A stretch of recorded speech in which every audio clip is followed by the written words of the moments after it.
Good morning, friends. I think it's working. It's giving me a circle. I realized yesterday after I just kind of took a peek to rewatch my video, and for the first 30 seconds, I was just awkwardly staring. And so I'm thinking I'm going to keep awkwardly now chatting at you until this circle ends that I'm seeing. But, okay, there we go. I think we're live. I think it's working. We are. Okay. So, day 2 of my own personal 30-day challenge to go live with you guys and chat with you about obstacles that I have faced in my own fitness slash nutrition slash being in the body I want to be lifestyle and path.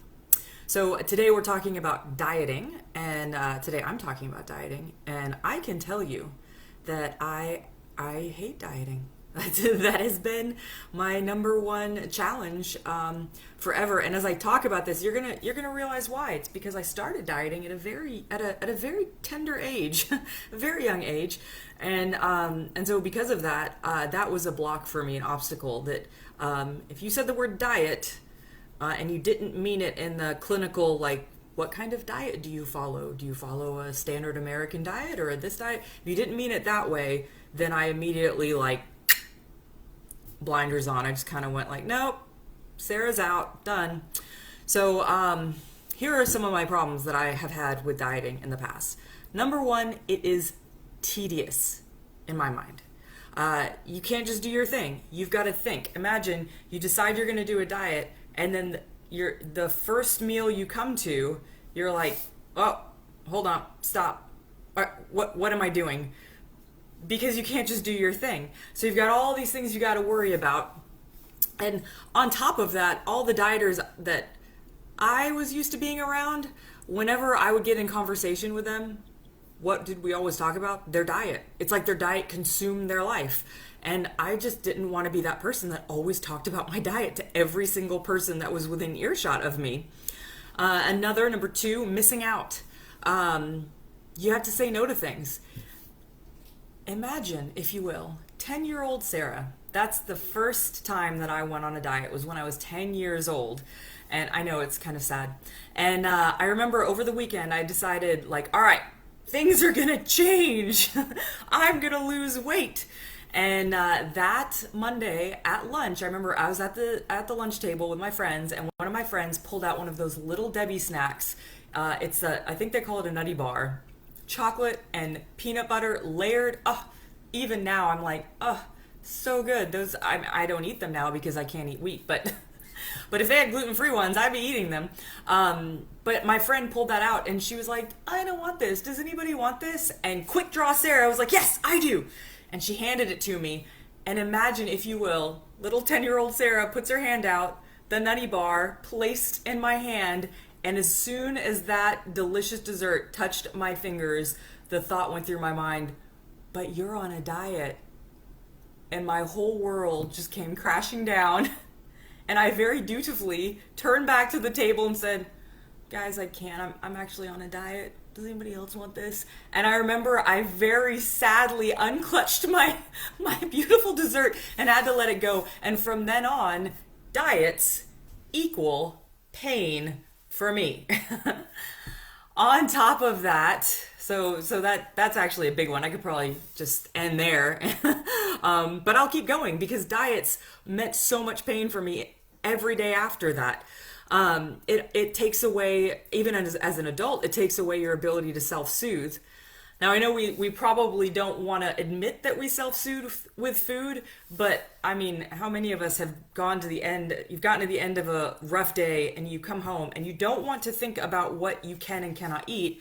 You want to grab whatever it is that food for you. For me, it's popcorn or chips and salsa. Oof, that's a really good one for me. You just want to sit down with the bag and the bowl and you want to eat in front of your favorite meal. You don't want to have to think about counting or calories or whatever. So it takes away your ability to self-soothe. And then on top of that, most of the diets that I have had experience with in my formidable, my earlier years, they just weren't sustainable. So I can tell you, I can be militant about things. I could be militant about dieting. Example, 10-year-old Sarah is willing to give up a dessert for her diet. But how long do you think 10-year-old Sarah's diet lasted? It only lasted for a couple days, and then she was like, I want my nutty bars. This is stupid. So I knew, and I know that I have the ability to power through a diet. But if it's one of those ones where you can only eat 900 calories a day, or like, oh, you got to cut out this whole, like all of this food, or you can't have any foods that you enjoy, I might be able to eat that for now, but that's not something I'm going to be able to do forever. And I don't know about you, but in my mind, it's like, what's the use of a diet that can get you to your goal for a day? And then after that, it's like, nah, I'm not going to be able to do this in 5, 10, 15 years from now. And then finally, it just makes you in my opinion, diets make you self-conscious. So and by that I mean, like, imagine you're on a diet, you go to a friend's house and the friend cooks you this wonderful meal and you're over there like trying to decide, what can I eat? What can I eat? And then you're having to tell yourself like, am I going to be rude to my friend and say no to this, or what do I do? And so it just makes everything a hassle. Oh, and the flip side of self-soothing with food is also just celebration with people. Who wants to be at the birthday party and they're handing around cake and you're like, no, I can't eat cake, I'm on a diet. Then you just become the birthday party pooper. Nobody likes the birthday party pooper. There has to be a different path. There just has to be. And there is. Thank the Lord in heaven, there is.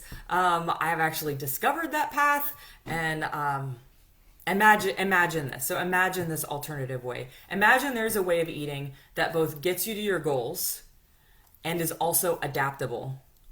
So you don't have to be this rigid machine in order to follow it.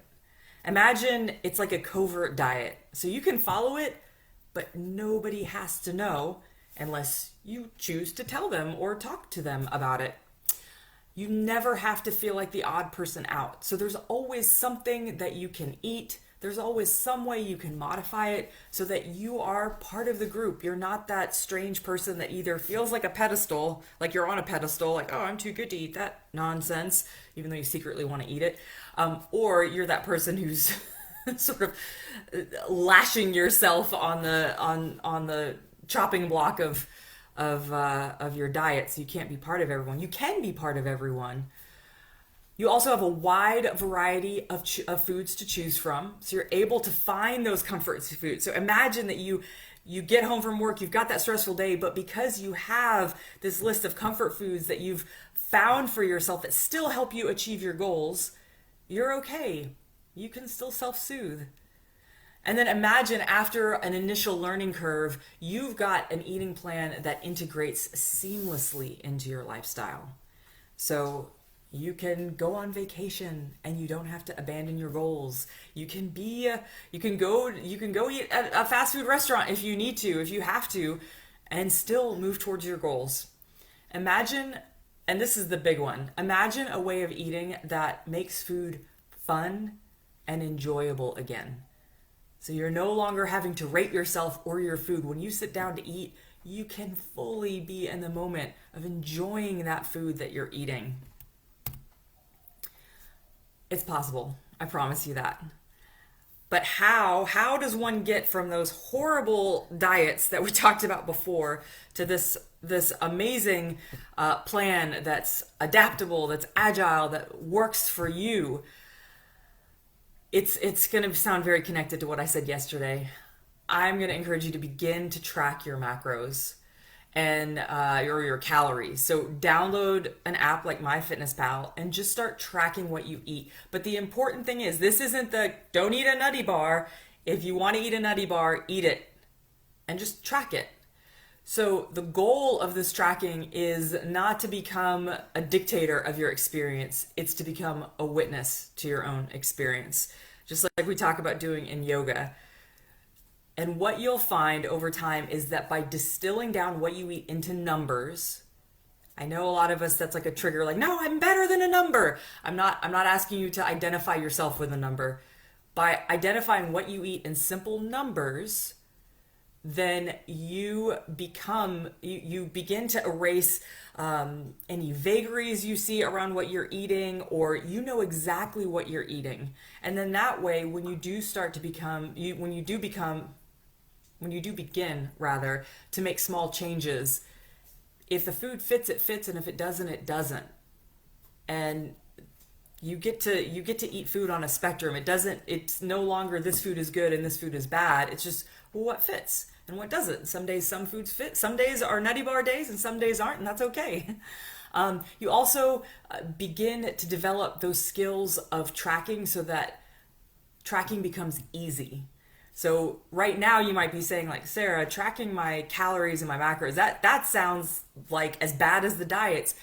It might sound that way at first, but I promise you, after just a few days, you begin to develop these hacks, these systems, to where it's just second nature for you. So download the MyFitnessPal app. It's free. Start practicing.